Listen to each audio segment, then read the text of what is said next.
Are you a serious dinosaur collector that wants to make better buying decisions? If so, this is the show for you. Welcome to episode 32 of the Dinosaur Review Show. Today we're going to continue our examination of T-Rex figures. Today we're going to look at MOJO and then see who advances to eventually get to the championship round that we will have once we get through all the manufacturers. We have 7 different figures from MOJO to look at today. George, where would you like to get started? Let's start with the teeny tiny ones and work our way up. All right, so this guy looks like a baby or a juvenile T-Rex, reminiscent of the Lost World T-Rex. If there was a baby T-Rex scene where they were repairing its leg. And speaking of the legs, you see it has its 3 claws facing forward, and oh, there it is. There is the 4th backward facing toe, so the feet are good. The arms, they are typically a little bit bigger in proportion in the juvenile, so this one's pretty accurate. Two fingers, 2 claws, very good. Its mouth is closed, so most T-Rex toys are actually have their mouths open, so this is a pretty unique feature. The tail rests on the ground, though, so it's slightly lifted above the ground, but as we know, T-Rex had more of a horizontal pose, right, like that. I do like the coloration. It gives it kind of like a rusty red sheen to it, and then the scales, they're pretty well sculpted on there. They're really teeny tiny circles. Not a bad start. A question, George. The crests on the head are very pronounced. Are those accurate? T-Rexes did have these crests right above the eyes that are very prominent. They would have these bony keratin sheaths over them. They get more pronounced the further back you go in the lineage of Tyrannosaurs, which we covered in another video. But in T-Rex, they're kind of dull, so they wouldn't be too sharp, and these come to a point, but they're not sharp. So I would say the crests look good. This model did not have a cloaca. However, in real life, would a young T-Rex such as this have a developing cloaca?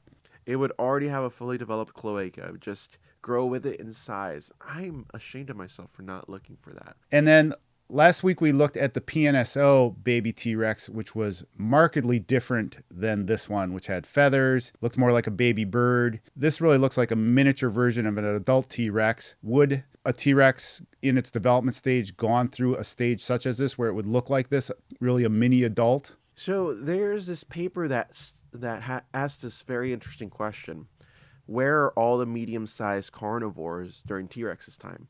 And the findings found that the juvenile T-Rexes actually filled in that role. So kind of like the teenage T-Rexes or the kid T-Rexes filled in that role of eating the smaller animals, and then T-Rex would tackle the bigger ones. So in a way, yes, they would have some of the same features, but they would have longer legs. They would have bigger arm to body ratios, but they'd also have slimmer heads. So that's one thing that's a big difference between the juveniles and the adults. As they grow older, their skulls get more robust, better for crushing prey. But when they're younger, they're more little nippers and biters. When comparing those two, I would say the PNSO had that better kind of skull size shape, as well as I like the addition of feathers on any dinosaur. But is this a realistic development stage? Or is it really kind of a made-up in-between model? I would say it's more of a made-up in-between model. It looks like our interpretation of a T-Rex instead of backed by research. Okay. Which one would you like to look at next, George? Let's look at this green striped one. So I already like the pose on this one. It's horizontal. It's balancing its weight on its very thick, meaty legs.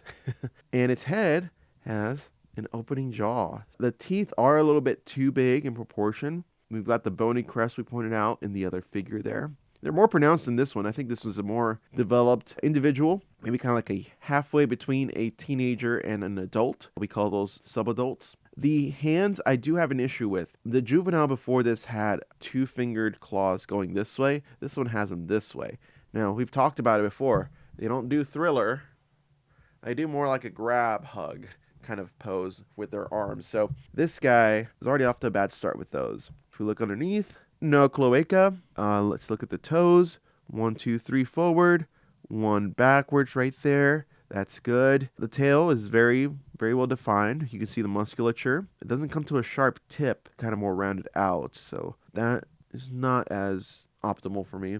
But the stripes, we finally have a little bit of variation in the texturing and color of these dinosaurs. So that's pretty cool. I would say this one's pretty decent. Okay, George, let's move on to the last of the mid-size models from MOJO. Okay, so I actually do like this one, even though its tail does touch the ground when it's placed down. The neck is really thick and muscular. I really like that. And the hands are so tiny in proportion, but again, they're doing that kind of hanging down zombie thriller pose. They're not pronated like they should be. There's no cloaca, 3 toes, and 1 backwards facing one, so they got that good. Legs are in good proportion to the tail, but the tail is really stubby at the end, really, really thick. I would say there wasn't enough tapering here. The coloring is different. I kind of like the nice faded texture, especially like those are some weird scales now that I notice. They're more of a texture than a scaling. I kind of like this one. You say you kind of like it, but everything you've said up to this point indicated it's not very accurate. It's not. Yeah, I can say something's not accurate, but still like it. Generally, what I'm hearing, though, is this is the most inaccurate of the 3 we've looked at so far. Yeah.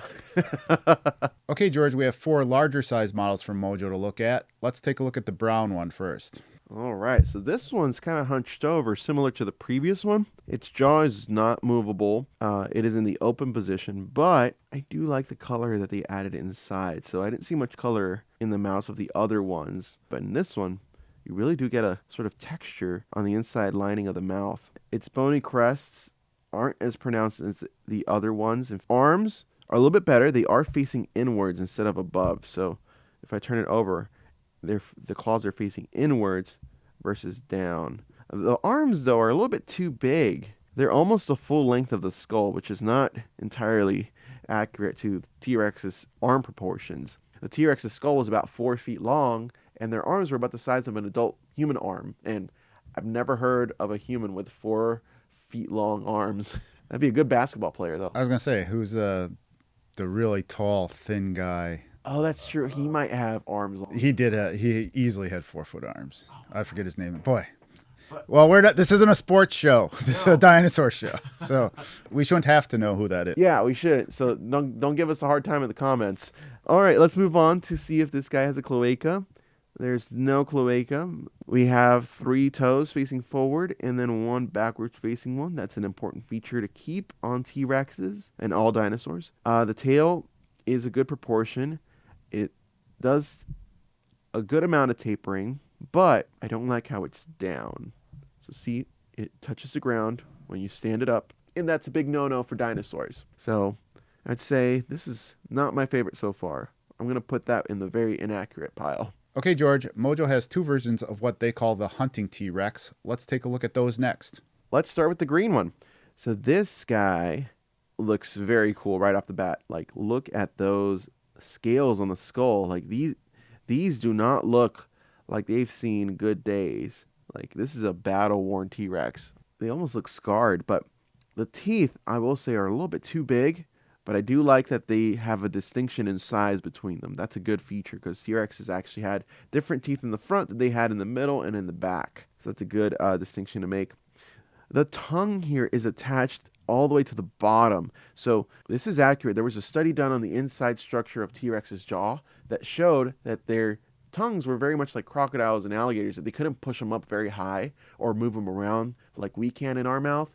So that is something that I didn't expect to see in these models. You can kind of see the skin folds and veins on the side of this neck as we go down to the arms. Okay, so one is facing inwards and one is facing down, but I'll count them both as inwards. Maybe it's just relaxing this one. If you look down, I do not see a cloaca, but you do see that pelvic girdle there, so that's a good addition. We get the 3 toes facing forward, the 1 toe backwards. That's good. Oh, and we got a little twirl of the tail, and this one's a little fancy. I do like this one. This is pretty nice, and it holds that horizontal posture without any help of standing on its tail. So that's a pretty good one. Are the feet the correct size? They look a little big to me.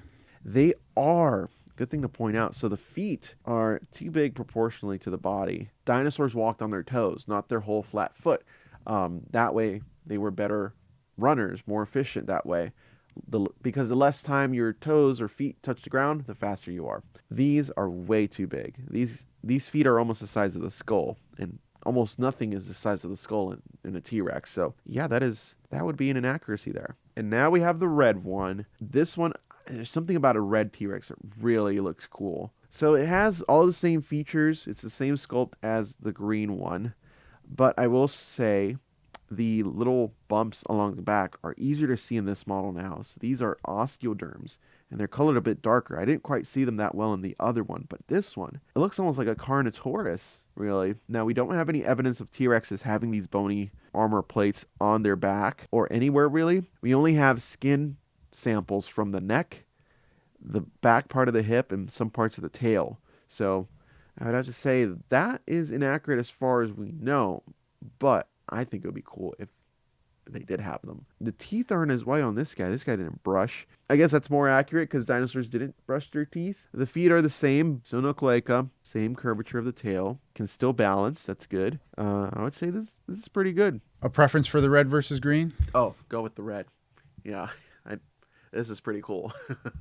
And now, George, for the final figure from MOJO, we have what they call their deluxe model. Let's take a look at it. This is the Deluxe MOJO T-Rex. And look, the skull is already different from all the other ones. It's got a more sleek look to it. The crests aren't as pronounced. They're more outwards than they are upwards. That's a pretty cool interpretation.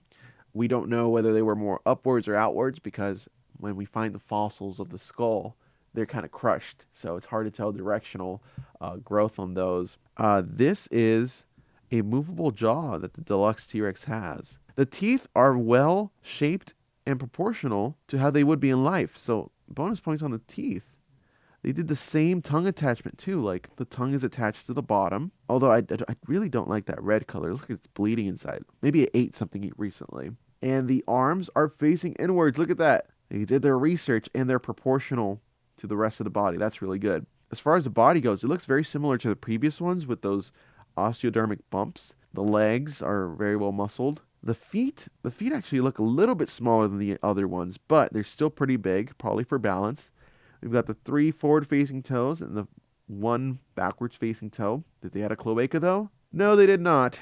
Oh well. The tail's also curved, but it comes to more of a nub than the other ones. I can see why it's deluxe. The skull's much better, but the body's still pretty much the same as the other ones. Standing position correct?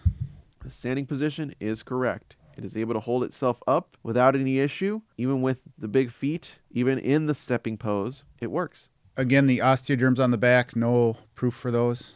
No proof for those. So I can't discount them, but I also can't support them. It's one of those things that, well, we'll see when the time comes if we find more evidence of them. But typically, osteoderms do preserve well because they are bone, and not finding them on the skeleton is kind of like saying, well, we found the bones, where's the rest of them? We have pretty fairly complete T-Rexes like Sue in the Field Museum of Chicago, and there were no osteoderms found with that. You mentioned that the inside of the mouth was red, that maybe it had recently eaten something red. One would assume that would be blood, but is there any evidence that dinosaurs would eat fruit such as strawberries or raspberries or pomegranates or... You know, that's hopeful thinking, but no, there's no evidence of that, and mostly because flowering plants, which are the producers of fruit, did not appear until the Cretaceous. So all the dinosaurs before that, like in the Triassic and Jurassic, didn't eat any fruit at all. And it's hard to tell if there were any fruits in the Cretaceous because we know that there were flowers. But did flowering plants evolve fruit at that time? There's very few evidence to support that. We just need to find more plant fossils. So paleobotanists, let us know if you found any fossilized fruit. That'd be pretty cool. Otherwise, let me know in the comments below if you would nominate that for my dumbest question ever. It's not a dumb question. I'm sure lots of people at home didn't know the answer to that too. Yeah. Okay, George, decision time. Which is the most scientifically accurate MOJO T-Rex? Ooh. I would have to say the Deluxe. The Deluxe is the most scientifically accurate. The Deluxe is actually only marginally more expensive than the other one, so I'm assuming if price is no object, that is also the figure that you would add to your collection. Yes, it is. So George has decided that regardless of price, the Deluxe model from MOJO is the most accurate and is also the one that he would add to his collection. If you enjoyed this episode, give us a thumbs up and stay tuned for more T-Rex episodes coming in the near future.